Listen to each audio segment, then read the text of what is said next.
attendu d'être dans le train.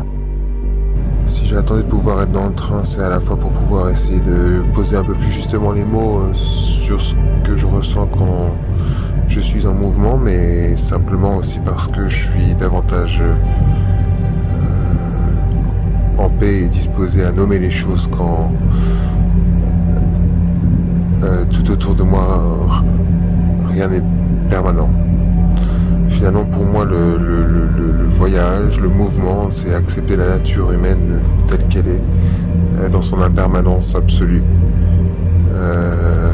Rien ne reste, tout bouge, tout passe, tout finit, tout renaît aussi.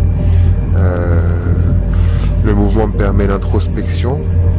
En me confrontant à différents environnements, j'observe ce qui persiste en moi. Ce qui persiste en moi, c'est mon essence. Donc je me rencontre dans le mouvement.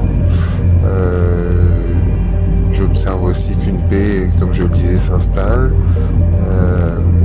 qui a du mal à rester quand je suis posé à un même endroit. Le mouvement, c'est rester curieux, rester ouvert, et puis se reconnecter à son instinct. Parce que la plupart de mes voyages ne sont pas préparés. Par exemple, là, je sais à peu près où j'atterris ce soir, mais je ne sais pas où je vais demain. Se reconnecter à son instinct, non, parce que c'est choisir, au-delà des aspects matériels, là où mon cœur me dicte d'aller. Et rester ouvert obligatoirement, parce que dans l'inconfort du nouveau, on est plus attentif.